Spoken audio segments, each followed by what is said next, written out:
Thank you for joining the People, Business and Managing a Changing Workplace forum today.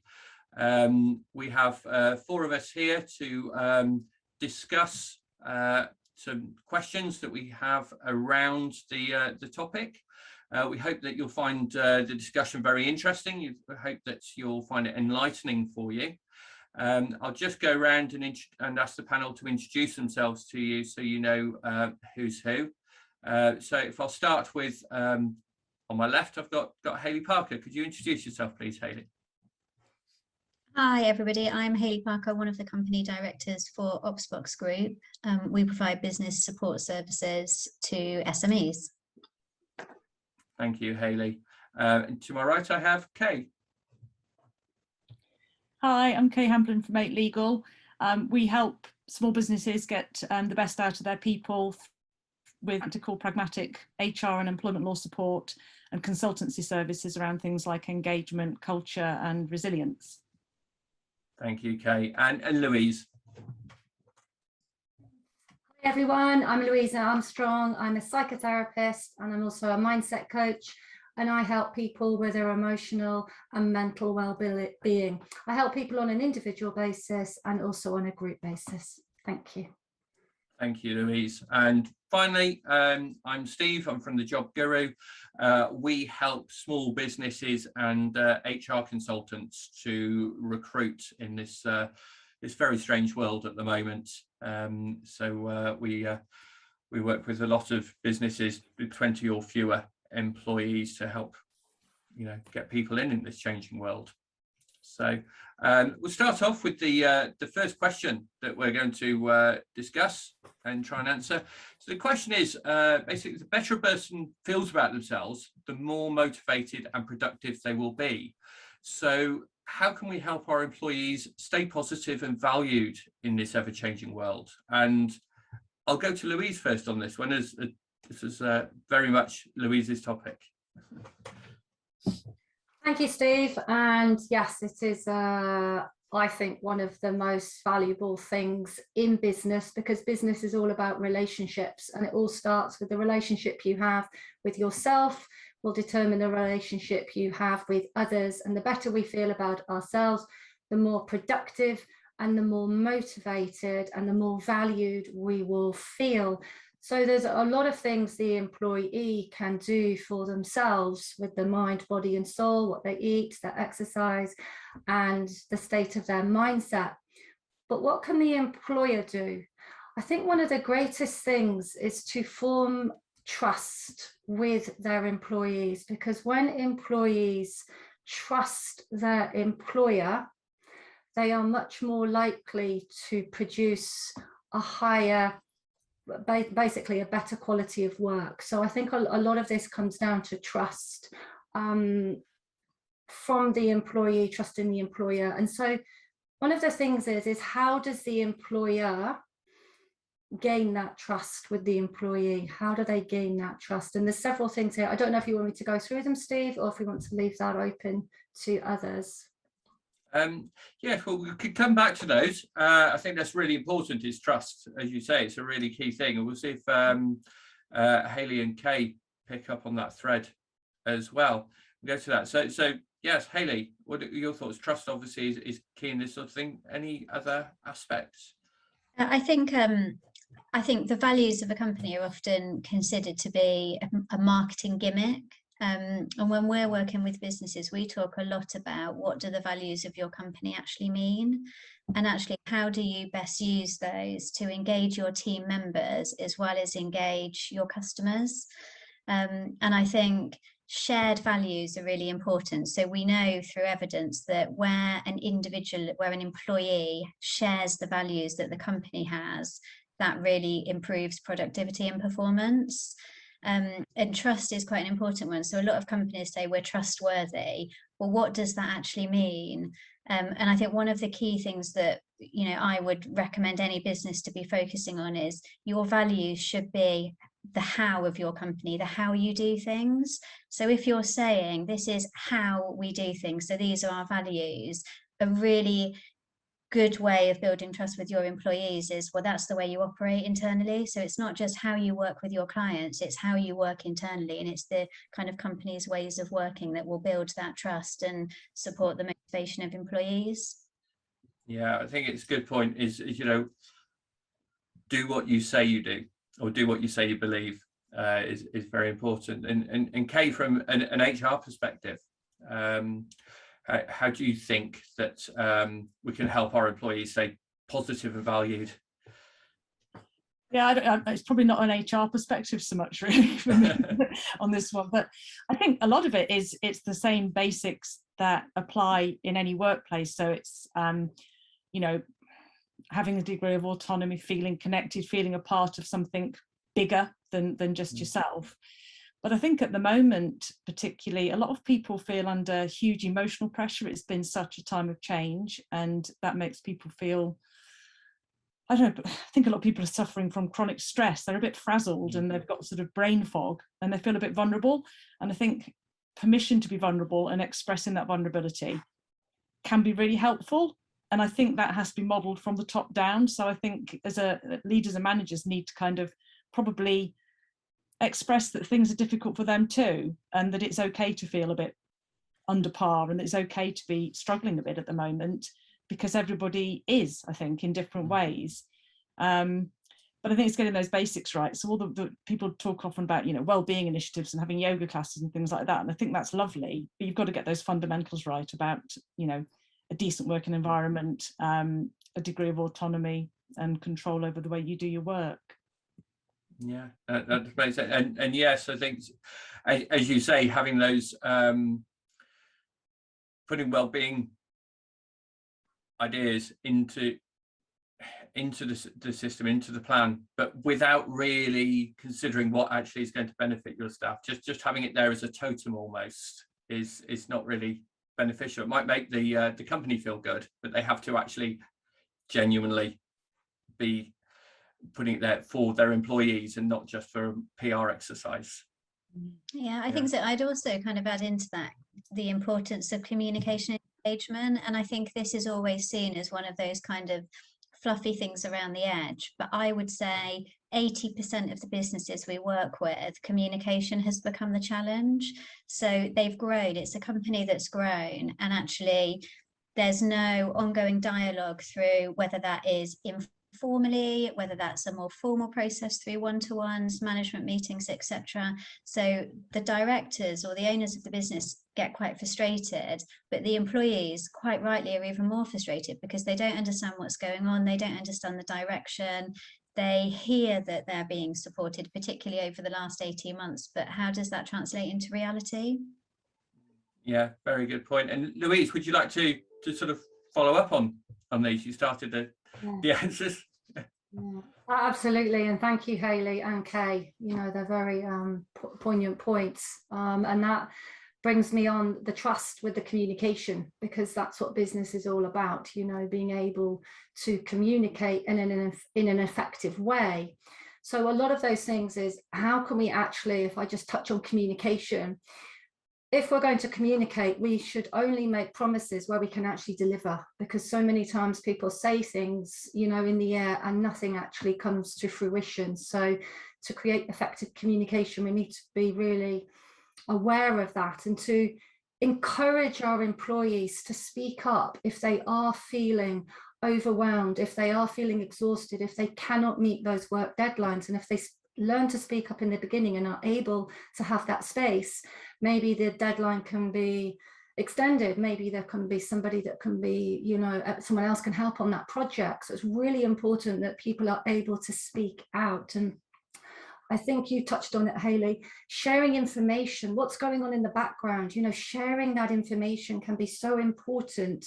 Instead of, if you don't understand what's going on, the employee will be left very confused. And when you're in that state of confusion, that causes huge stress within the mind. You just don't know what to do next. So I think it's really important that we share so much more, especially in this new world, this new environment where so many of us are on Zoom. And I've been on Zoom 3 years now, and it is a different environment, and we do need to adjust to it.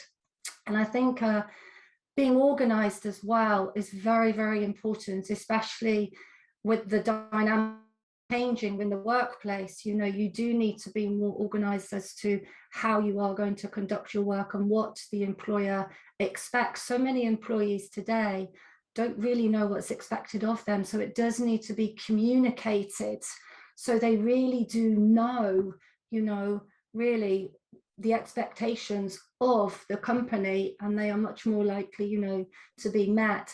Another thing with communication is to really to ask open-ended questions, not so they're just yes or no. You really want to learn much more about your employees. You want to understand them. The more you understand who you have employed, the more you're going to be able to focus in on their strengths and help them with their weaknesses. And so you can ask questions, you know, how, where, what, why, instead of just getting a yes or a no, you know, answer. So I think that's very important. And then understanding the personality type. So this all comes under really how to communicate most effectively with your employees, so you're getting the most out of them, because they will then feel much more valued. The more valued you feel, the better work you are going to produce. People just don't go to work for money. There's lots of different reasons they go to work. And so the employer can give that praise when it's due, and give praise in detail. Don't just say you're doing a good job, actually get really detailed on that praise. That can be very valuable for the employee. Absolutely stamp down on gossip. Gossip is the biggest drainer, and it's known as the devil's radio. So really put a stamp on that negativity so it doesn't breed, you know, within the office space. And invest in personal and professional development if you can as an employer. It's really, but not just to offer yoga classes if no one's going, or that's ineffectual. What do your employees need? What is really going to help them feel better about themselves? And, you know, to develop professionally, which they may see as being more difficult working from home, you know, in that way. Be consistent. Absolutely, you have to be consistent. If you're not consistent, you're going to lose all of that trust. If you're doing one thing 1 minute and showing up the next thing the Absolutely. next. Yeah. I go over time, Steve. Shall I? That's it, yeah. No, well, I was just thinking. Actually, you're leading very well on to the next question with the with what you're saying there. Which the next question is about how a business can create a strong shared culture and make people feel part of something bigger. So you're talking about, you know, gossip and things like that, and creating, you know, an inclusive idea of the business.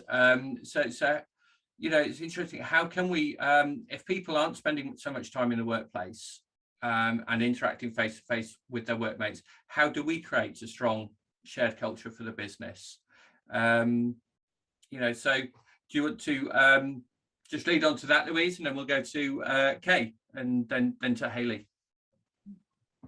Yes, yeah, absolutely. And I'll actually use my youngest daughter's, the company she works for, how they have created an excellent working environment online for her.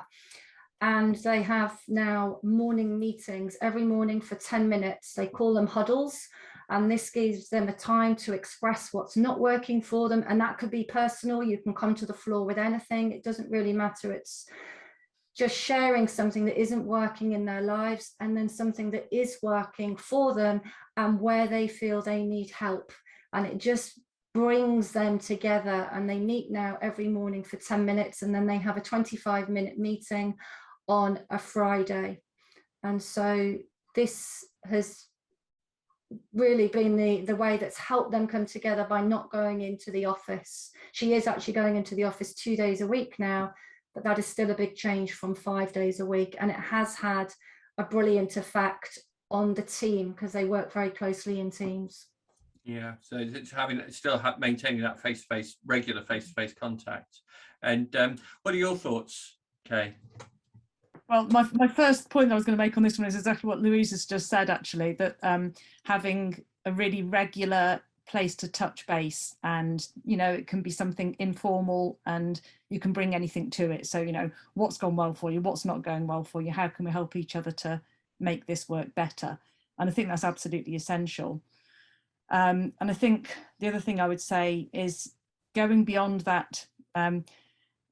Everybody always says, how are things? Oh, it's fine, I'm fine, everything's okay. And actually going beyond that, and is it really okay? Not just accepting the I'm fine response, because we all do it, we all say it. And how many times do we actually mean it? How many times do we say, I'm fine, yeah, everything's great, and it's really, really not. So that's sort of one thing. One thing I do worry about is new starters in businesses and how you bring them into those shared values and that shared culture. And I think I said when I was talking to you the other week, Steve, my niece has just started in a new job and she feels completely at sea. She hasn't met in person anybody she's working with, and she feels a bit lost. So unless you've got a really good system for getting somebody on board, having a buddy and a formal mentor maybe, but actually just an informal buddy, somebody you can talk to about how you do things around here, what are the rules, what happens. And personally, I think it's much easier to build that sort of trust and empathy face to face. I think it's much, much harder remotely. I'm sure it can be done, but I think it needs managers and people who are involved with particularly onboarding new people to really rethink how they do that and to try and be a bit creative and a bit imaginative. I don't think you can just rely on sending them a pack of documents and hoping they'll get on with it. I think it's got to be a bit more proactive than that. Yeah, I agree. And I think one of the things I think, mentioned it to a couple of people, might have mentioned it to you as well, okay, is when we're thinking about this, we have a couple of generations of people who are very used to communicating, not being face to face, whether it's gaming, whether it's with social media, whether it's with WhatsApp and things like that. But when the processes are being created for bringing people into a company virtually, it's created by people who don't have experience of communicating digitally. And I think it'd be very valuable if we actually used that resource of the younger, the 20-somethings, and said, well, how would you do it?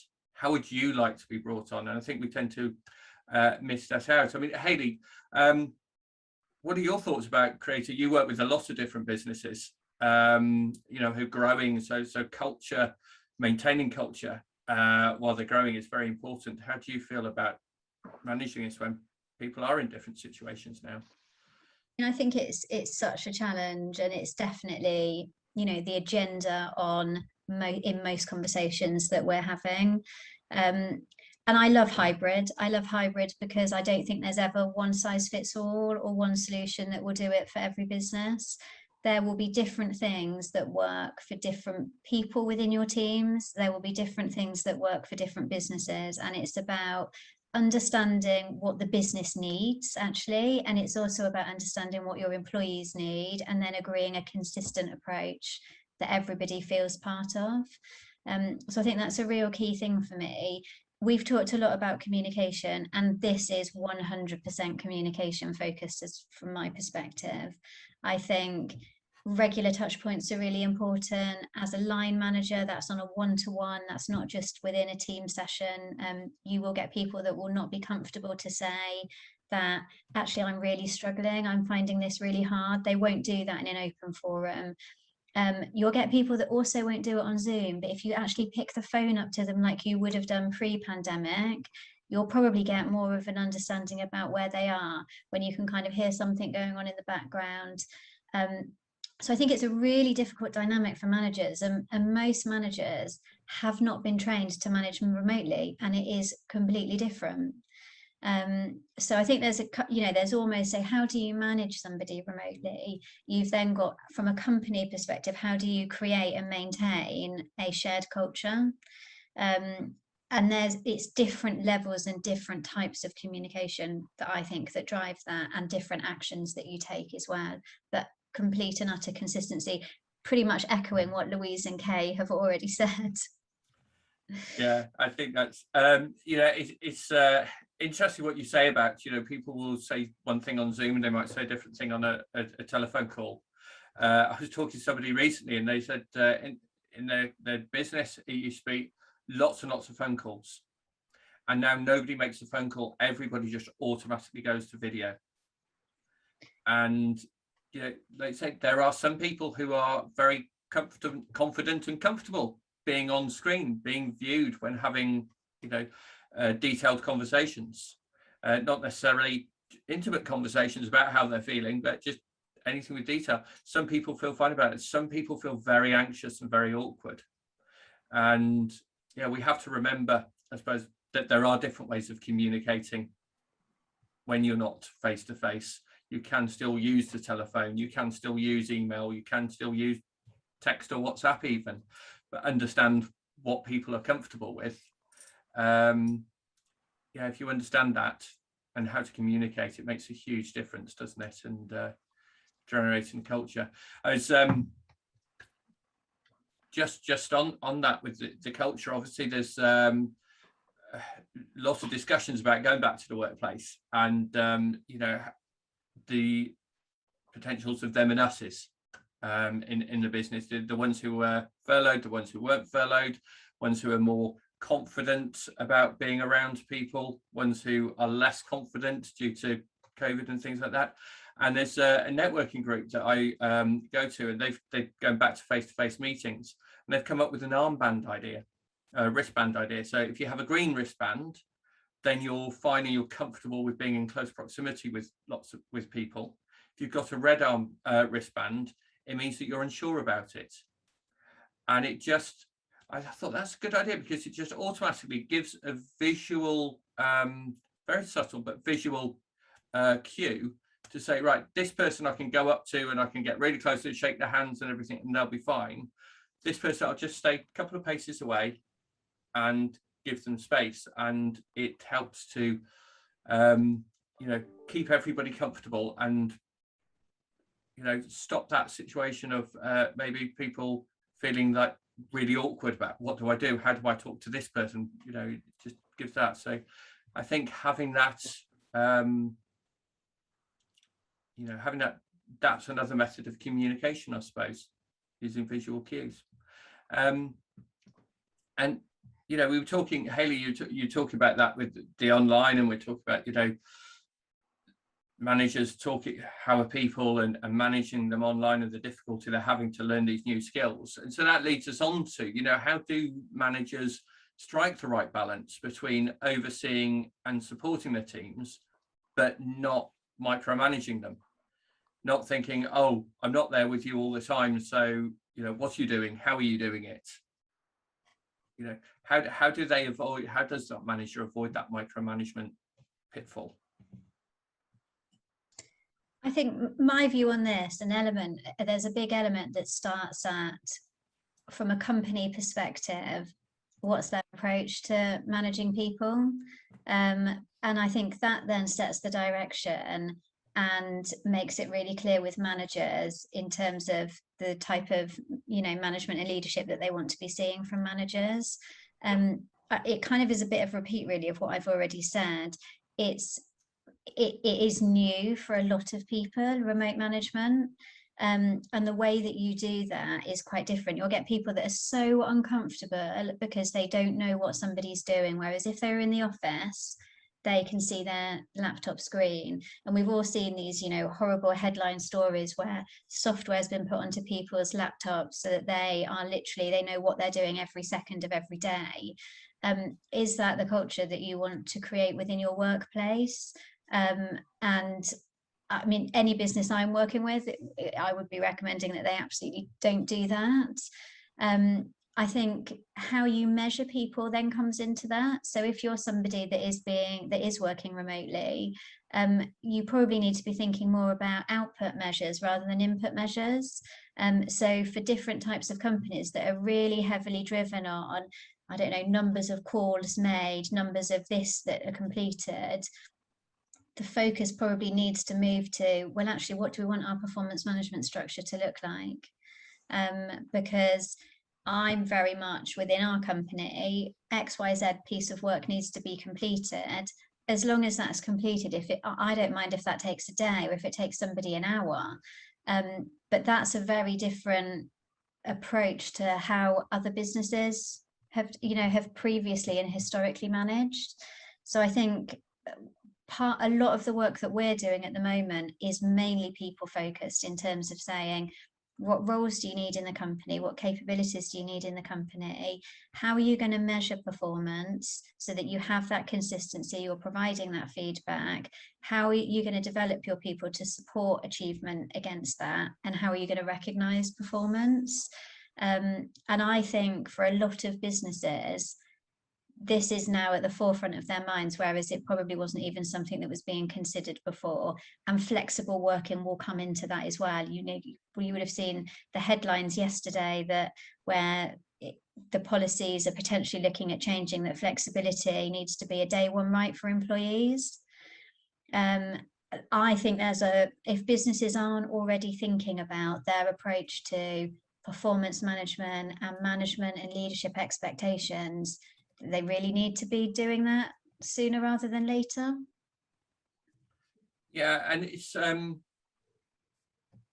think if we're moving to a delivery focused management style, if they're thinking more about delivery than you know, how many phone calls that have been made, that always circles back to Louise's first points about trust. You have to trust that your staff are going to deliver.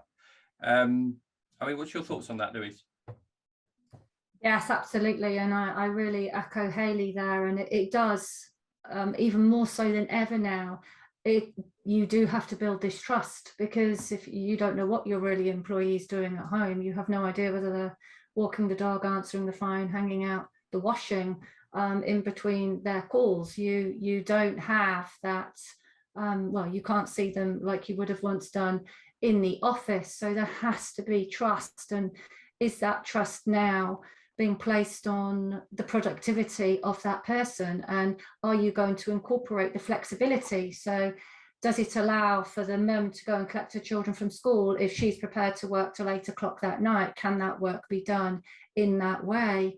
And so I think those are the two absolute key words, you know, today, is that in this instance, is that trust and being flexible, and, you know, incorporating into that, it's knowing your employee, but even before knowing your employee, what are the values of your company and the big why? You know, Hayley was talking about the hows of the company, and it's why you have the company in the first place. What does it stand for?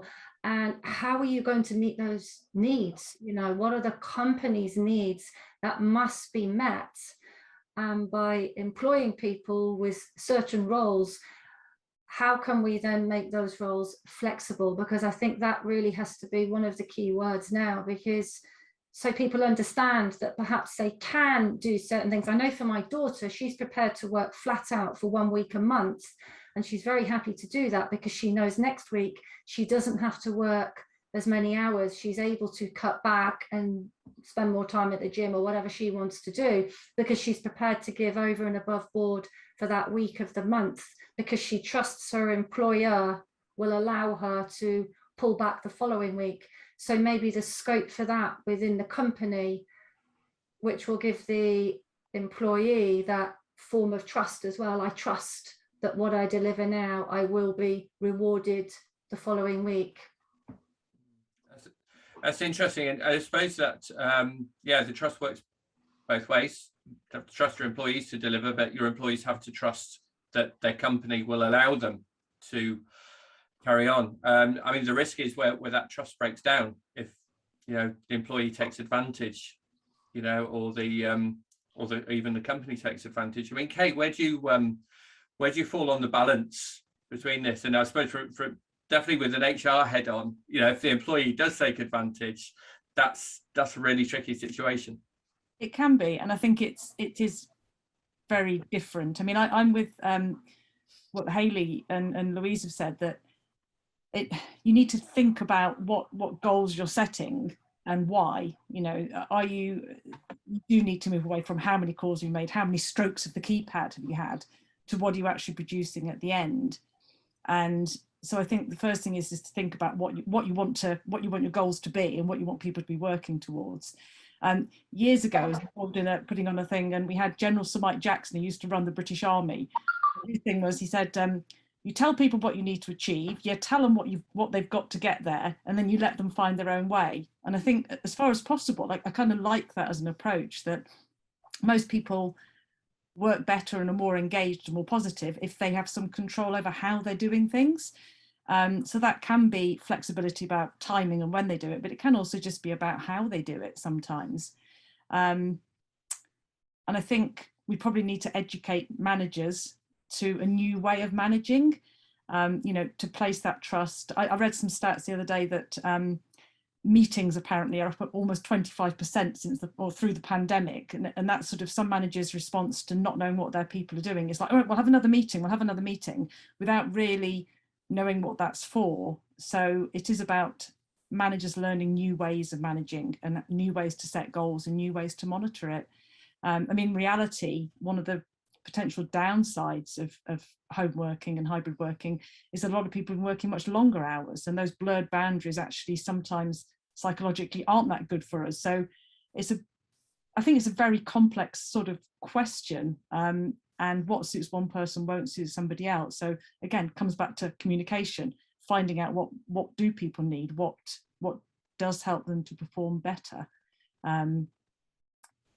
But I think some of it is education and training, and just altering the perspective of people who've managed in a particular way for all of their careers, and suddenly they're being thrust into this new environment and they've got to do something very, very differently. Yeah. I'm finding that managers and employers are really struggling with this change in the dynamic, and all the pressure is coming up from the employees saying, I want more money, I want the freedom of flexibility, I don't want to do this job. And the owners, the business owners and the employers are saying, whoa, hold on a minute, that's not how we do things. And a couple of the businesses I work with, they've said, I've lost long-term people that have worked with me for 14, 15 years, for example, in retail, have come in and said, during furlough, I actually enjoyed my time with the family, and I no longer want to work weekends. I want to work Monday to Friday. And this business owner has just had to let him go because he needs this person in this role there. And the rules seem to have just been, they're being challenged. Some of the managers are just hunkering down and saying, look, when furlough's finished and the payments and Christmas and people need the salary, things will get back to normal. But I don't think they will. I don't think they will either, no. And I think that's what you've been saying, Steve, from the recruitment end of things, about what people are looking for. And it is an interesting time. And I think I do feel quite sorry for some employers that, some employers need people on the ground at specific times. There is, there is no flexibility in that to a degree. That's when they need people. I think it's challenging. I think it's very challenging. And it's that challenge when you talk about consistency and fairness of the team and of the business, going to have to move to be a consistency and fairness within the role or the cell within which you work. If I need someone in the warehouse distribution, you've got to be there from 9 till 9. But if you're in the office, you don't have to be there 9 to 9. You can work remotely. And it's almost, again, the more traditional manager or business owner is saying they're being challenged to look at a flexibility within function. Yeah, and you bring us on to the quite neatly onto the next question, Michael, and we will take engagement from the floor at the end of the sorry, the I was late as well. But you do lead us in very, very nicely, actually, because we want to talk about who chooses where people should work. Is it the organization? Is it the employees? And as Kay rightly says, I've got one of my clients that I do some recruitment for, and they've got some members of staff who have requested flexible working and working from home, and they said, you can't, the job you do has to be work from the office. But they now feel very awkward if a new member of staff comes in, even in a different department doing a different job. They feel very awkward about the idea of allowing them to work flexibly and work from home. So they're now in a situation where they're forcing everybody to work from the office, which actually makes it difficult for them to recruit people for their job. And of course, we're seeing the news that the government is now looking to introduce the right to flexible working from day one, the right to request. So where does the panel think that the choice should come from, the organisation or the employees? We'll start with you, Kay. You're grinning at this one. Well, I think organisations really should radically look at what they can offer, and I think they're going to have to. But ultimately, you know, a business is there to serve the needs of its customers and clients, and it has to be able to do that with the team that it's got. And so I think basically, maybe it's a cop-out answer, I think they should be as flexible as they can be. They should offer as much flexibility as they can. And I think also, I think the term flexible working is misused quite a lot, because, you know, I think we've had this conversation, Steve, you know, some organizations say, oh yeah, we're moving to 3 days in the office and 2 days at home, so we're being flexible. But that's not flexible, that's you imposing a hybrid working system, and that might not suit everybody. And again, I've read some stuff recently that suggests that some employees are saying, I want to work at home for my work-life balance, and actually others are saying, I want to go back to the office for my work-life balance. So what works for one person doesn't work for somebody else. Some people don't have a great environment to work in at home. Some people feel really lonely and isolated. And, you know, they rely on some of that sort of contact in the office. I think one of the interesting things is going to be from the flexible working point of view, I mean, if they make it a day one right to request it, that is going to be interesting in its own right. Because I can imagine a lot of employers, if you take somebody on to do a job and then on day one they slap the paperwork on your desk, it's quite time consuming to process. That's going to be quite a rocky start, I think, to some working relationships. But also, if your team have been working from home perfectly happily for the past 18 months, they've been productive, and now you say you've got to come back to the office, I think there is going to be a deluge of flexible working requests. You've got to handle it in a specific way. There are only certain reasons you can use to reject it. And if it's been working fine for 18 months, what are your reasons for refusing that request? I think it's going to be quite an interesting time for businesses that are trying to impose a return to the office. Yeah, I think it is. And Hayley, do you think that businesses should be flexible in the way they look at flexible working, and employees flexible in it? What do you think? Yeah, I think for me, the starting point will always be, what does the business need? Because in order for that business to operate, there may be roles, as Michael's highlighted, that they absolutely and completely have to be on site, and they were on site during the pandemic if they were a business that was able to continue working, like manufacturing, for example. So that's not negotiable. So balancing those type of roles within a company with roles that absolutely and completely can operate by not being in the office, as Kay has highlighted, where you work isn't the flexibility element of this. Flexibility comes in much more guises, whether that's your working hours, whether that's how you're working, who you're working with. So I think this flexible working is quite an interesting title that's being put around things. For a business, I think it's about saying, actually, in order for us to operate effectively for our customers and for our staff, what does our operating model need to be? And being prepared to sit down and say, we could do things differently. I think what COVID did was forced businesses forward probably 10, 15 years in having to do things properly if they wanted to continue to operate. For some businesses, they found that it's been a really efficient way of working and they've really leveraged the benefits. For others, they can't wait to get back to normal. But back to normal is never going to happen. So they need to own it. And part of that is consultation with your employees. It's about understanding how have they worked from home, and it will be different for different roles. What was their experience during the pandemic, whether they were in their working environment or outside of their working environment. I mean, I think being forced into this is the way we're doing things, and there not being good rationale, there not being really clear communications around the decisions that are being made is always, here's the number one ingredient for change failing. And I think, Louise is on the line. The psychology of humans is a fascinating field. And I think you will have heard me say this many times before. But an individual going through a change journey, they go through the same emotions as what somebody goes through when they're grieving.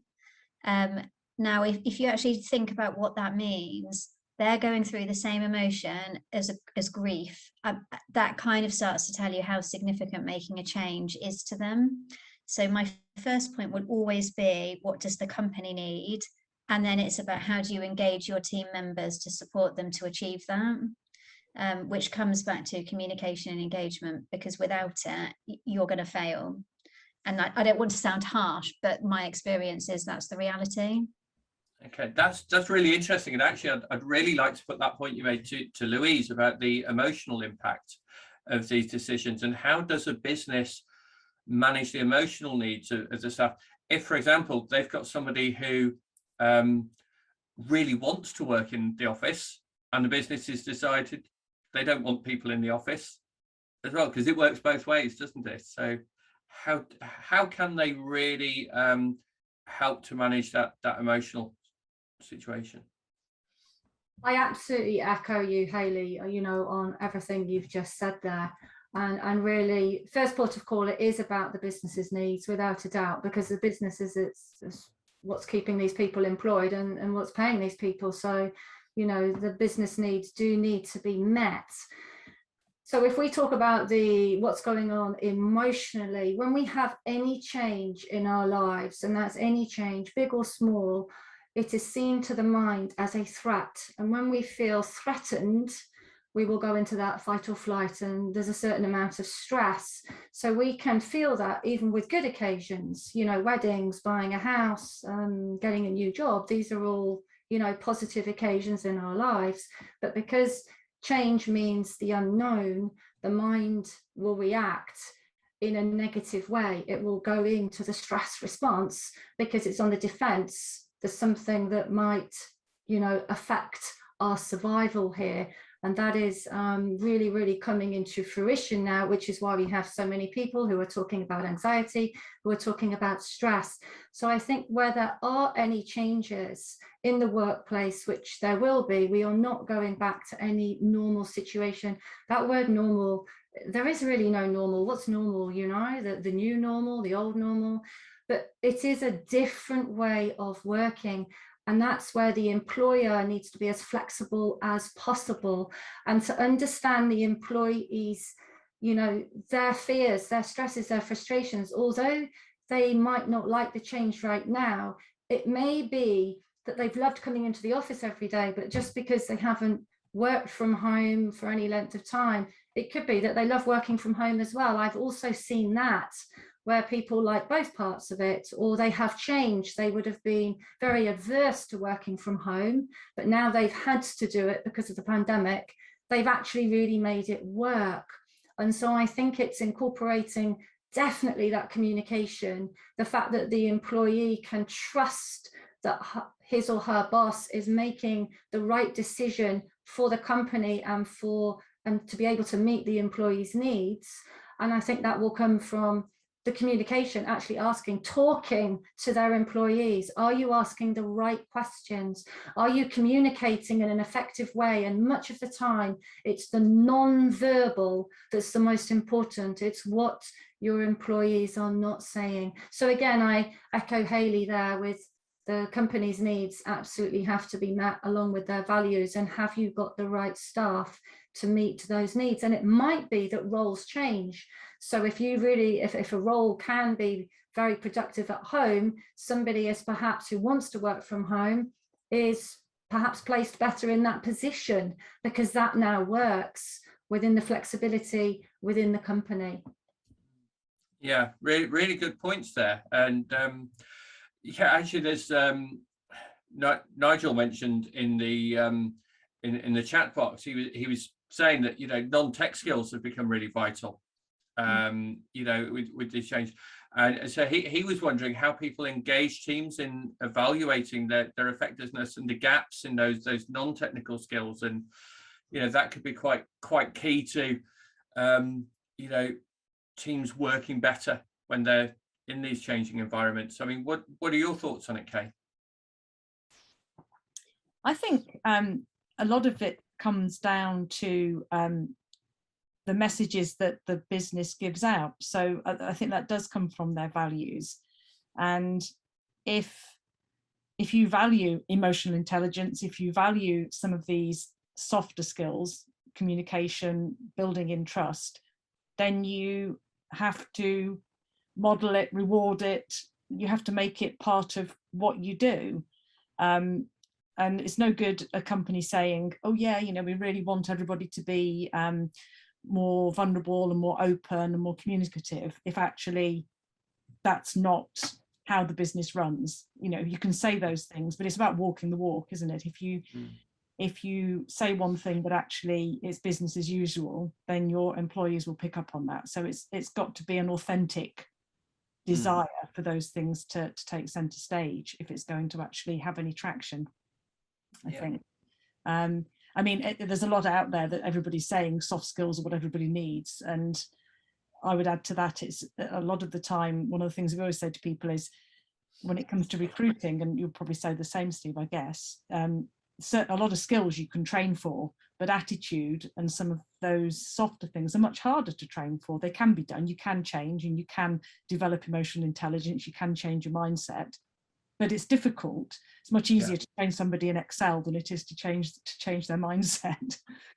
Absolutely. And yeah, I was having a discussion yesterday about that with some HR people, actually, and we talk about with managers, actually, and you know, quite often people are promoted to a management role because they're good at the job they were doing, not because they're good at management.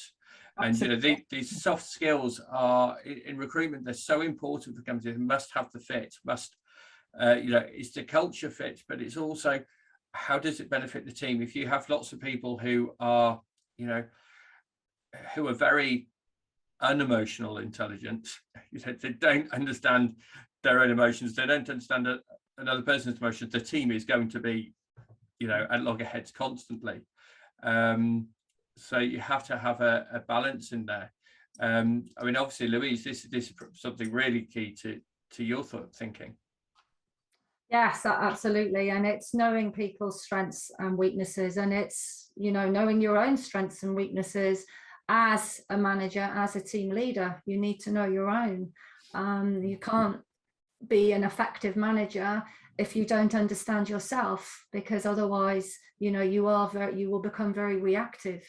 And we want to create, you know, a proactive way of being. You don't want to react to your, you know, what your employees are saying and doing.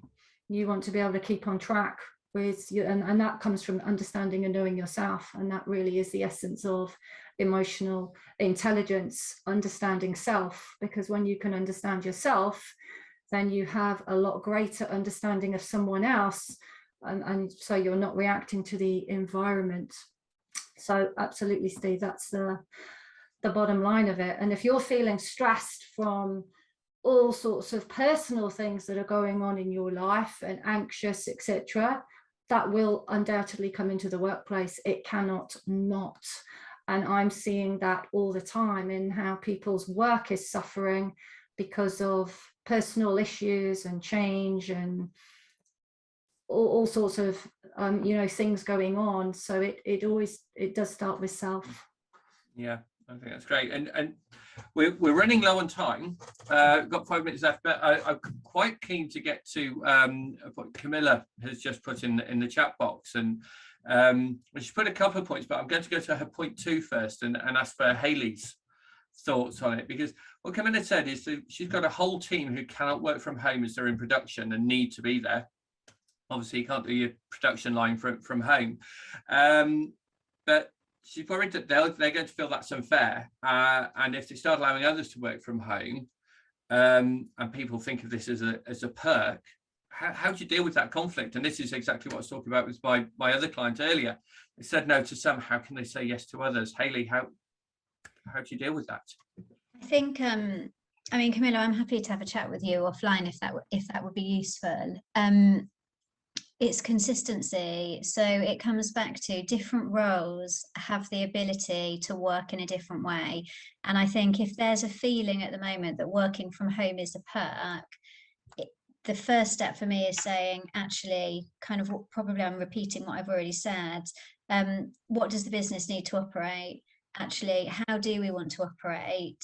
And then how do we make this work in the workplace? So if there is this feeling of actually working from home is a perk, how is performance being managed? How are people's efforts being recognized?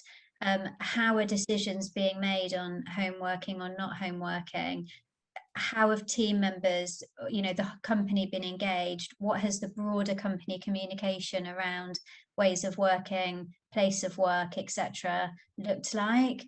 Because often it's one thing that seems really simple. It's this actually, and my recommendation is, as a company, grabbing hold of this and really working through and saying what's within the art of the possible before it's forced up on you. And it's only then, once you go through that, and once you work through what we want to have and engage some of your, trusted colleagues, you can then come up with every single thing that's going to be chucked at you from a question perspective in terms of fairness and equity and equality.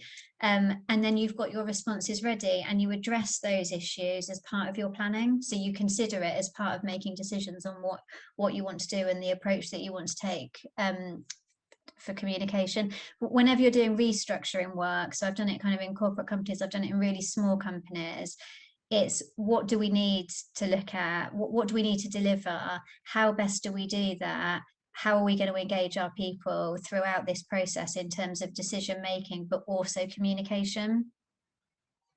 Yeah, that all makes sense. Thank you. It's a really tricky one, but very timely actually, this meeting, because we had this Zoom meeting because we had our first application last week, and it's sort of snowballed into a massive thing that we need to deal with, really.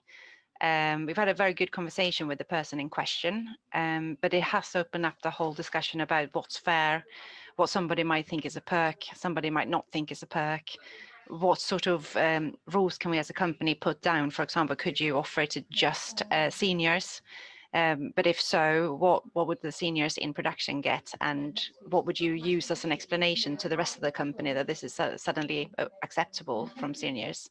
Yeah, and it is working through that pro and con. So, if you say it's only available to senior managers, well, how engaged or non-managers feel actually in the workplace? Yeah. And also, I think that would, in one way, perhaps even more so make it a perk, because it becomes a thing that only managers can have, and therefore it might be seen as a perk even more so. I don't know. It's funny. So if I go back kind of 10 or 15 years, I remember, working in a company, and as a manager, you got a laptop and a phone, and this was, amazing. That was your perk. Yeah. And actually they needed that to do their job, because they expect work anywhere now, but it was seen as a massive perk. And this is one of those times that these types of ways of working that the company needs, it's how does this become part of the norm rather than perceived as a perk that some people will feel disadvantaged as a result of it, and you're creating a second hierarchy within a company. Yeah, absolutely. Hey, yeah, thank you very much. I can see you wanted to jump in, Kay. We've got about 1 minute left if you'd like to. All I was thinking was you also got to be really, really careful not to inadvertently be indirectly discriminating against a particular group. So if most of your senior managers happen to be men, and you offer it to them, there's a lot of, we're seeing a lot more almost feeling like vexatious complaints and cases being brought at the moment, things that I think normally would have just been let go. More and more people seem to be jumping on and making a thing of it. So I think you've got to be really careful not to inadvertently cause yourself extra problems. And I think, as Hayley said, it's about looking at the business needs, communication, consultation, getting people as involved as you can and giving them as much say as you can. But ultimately, you've got a business to run, and people can't do some jobs from home the way that other people can do their jobs from home. Yeah, thank you. Can I just say one last psychological thing of that, Steve? Very quickly, we got that. Well, we're over time, so very quickly, please, Louise. Really super quick. So echoing Hayley and Kaylee there, I think it's really important to introduce abundant mindsets so that people don't think that it's so much better working from home or it's so much better doing this, so that people can focus in on, you know, the individuality of their job. And you can do that by not having, you know, this narrow-minded mindset, and abundance for everyone, good for everyone, regardless of where you are. Yeah. Great point. Thank you. Well, thank you, everybody. We've that time has flown by. I think we could probably quite easily do another hour on this discussion. But thank you very, very much for everybody for attending. Thanks to the panel for taking part and imparting your wisdom to us. Really appreciate your time. Thank you very much. Goodbye. Thanks, everyone. Thank you.